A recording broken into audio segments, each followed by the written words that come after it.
오전 8시 55분. 정시 출근을 알리는 전자출입문이 한 번 더 깜빡인다. 누군가는 이미 자리에 앉아 있고 누군가는 졸린 눈을 비비며 커피를 내린다. 이곳은 일본 효고현 고베시의 한 부품 제조업체.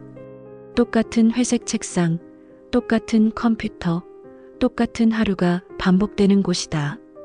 하지만 아무도 몰랐다. 그 똑같은 일상 속에서 죽음은 이미 3번이나 다녀갔다는 걸. 누구도 알아차리지 못한 채 누군가가 매일 같은 방식으로 천천히 그리고 완벽하게 사람을 죽이고 있다는 사실을. 2005년 6월 12일 고베. 생산관리팀 소속의 직원 와타나베 히로시는 점심 식사 후 평소처럼 자리로 돌아왔다. 그는 늘 마시는 청량 음료를 뽑아 책상 위에 올려두었고 몇 모금 마신 뒤 갑작스럽게 괴로워하기 시작했다. 동료들이 병원으로 옮겼지만 그는 도착 전 사망했다. 사인은 급성 심장마비. 특별한 의심은 없었다. 그는 40대 후반이었고 고혈압 이력이 있었기 때문이다. 3개월 뒤 또다시 같은 부서의 30대 여성 직원이 복통을 호소하며 쓰러진다. 그녀 역시 점심 직후였고 사망 전 마지막으로 마신 것은 같은 자판기에서 나온 음료였다. 그제서야 몇몇 동료들이 소곤거리기 시작한다. 두 사람 모두 점심 먹고 나서 갑자기 너무 이상하지 않아? 그 자판기 무언가 있는 거 아닐까? 하지만 회사는 이를 부정했다. 우연일 뿐입니다. 안전 점검을 철저히 하겠습니다. 그 누구도 고개를 들고 주위를 살피지 않았다. 그 누구도 조용히 웃고 있는 그 남자를 의심하지 않았다. 카야하라 도모이로. 회사에선 성실하고 조용한 직원으로 통했다. 후배들에게는 상담을 해주는 선배였고 상사들에게는 늘 정리정돈 잘하는 믿을 수 있는 사람이었다. 그는 커피를 탈 줄 알았고 복사기를 고칠 줄 알았으며 아무도 맡기 싫어하는 잡무까지 자진해서 맡았다. 아무도 그를 의심하지 않았다. 하지만 바로 그 점이 가장 무서운 부분이었다. 그는 언제나 피해자들의 가까이에 있었다. 죽은 사람들과는 늘 함께 식사했고 음료를 뽑아주기도 했으며 마지막까지 남아 야근했던 몇 안 되는 직원 중 하나였다. 하지만 그 누구도 카야하라라는 이름을 죽음과 연결짓지 않았다. 그는 너무 평범했기 때문에 의심을 받지 않았다. 하지만 수면 아래 그는 차곡차곡 분노를 쌓고 있었다. 자신을 무시한 사람들, 자신을 지나쳐간 여성들, 자신의 존재를 보잘것없게 만든 직장이라는 체계. 그는 조용한 복수를 준비하고 있었다. 사건이 반복되면서 유족 중 한 명이 문제를 제기한다. 심장마비라고 하기엔 너무 급작스럽고 너무 유사하다. 경찰은 부검을 통해 피해자 체내에서 이상 수치의 독성 물질을 확인하게 된다. 아지드와 나트륨. 주로 실험실이나 산업 현장에서 사용하는 독성 화학물질. 소량만으로도 심장 기능에 치명적인 영향을 주는 이 물질은 일반적인 경로로는 절대 입수하기 어렵다.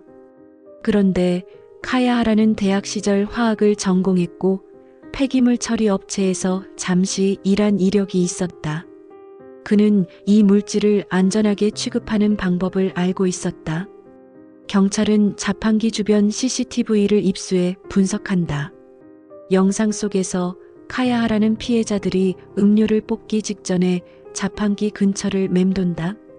손에는 늘 작은 가방이 들려있고 음료에 접근하는 방식은 치밀하고 조심스럽다.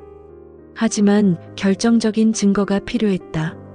경찰은 그를 미행하고 사물함과 집을 압수수색했다. 그리고 그의 사물함 안에서 밀봉된 소형 유리병 여러 개와 화학 실험 도구, 그리고 작업일지를 가장한 범행 노트를 발견한다. 그 노트에는 이렇게 적혀 있었다. 6월 12일 성공. 기침 반응 없음. 9월 30일 2차 완료. 너무 빨리 반응. 농도 조절 필요. 카야하라는 체포 직후 범행을 부인했다. 나는 아무 짓도 하지 않았습니다. 그건 우연입니다. 하지만 증거는 그의 거짓말을 무너뜨렸다. 법정에서 그의 과거 동기들은 증언했다. 대학 시절에도 그는 특이했어요. 실험실에서 이상한 물질을 몰래 다뤘고 늘 누군가를 감시하듯 노려봤어요. 그는 자신보다 잘 나가는 사람을 싫어했어요. 특히 남자 직원들이 여자 동료랑 잘 지내면 그걸 아주 불쾌해했죠. 피해자들의 사망 시점도 그가 개인적으로 불만을 품은 시점과 정확히 일치했다. 그는 자신이 좋아하던 여성 직원이 다른 남성과 가까워진 날 그 남성을 독살했다. 자신을 비웃었다고 느낀 선배가 인사평가에서 높은 점수를 받은 다음 날 그 선배가 급사했다.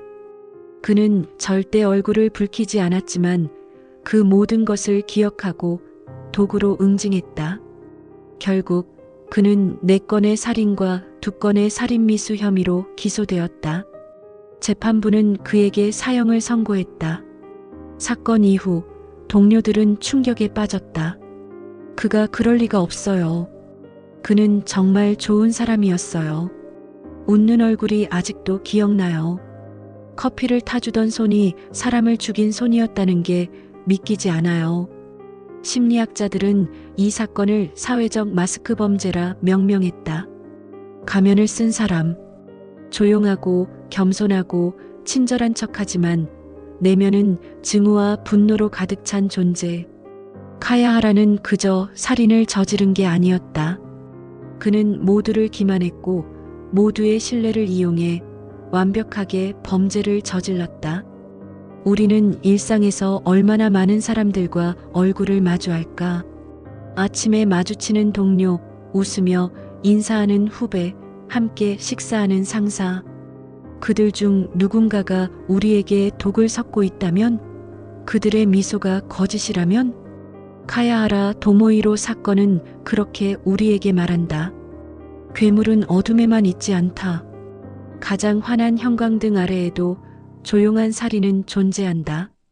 지금 당신 곁에 조용한 사람은 정말 안전한가요?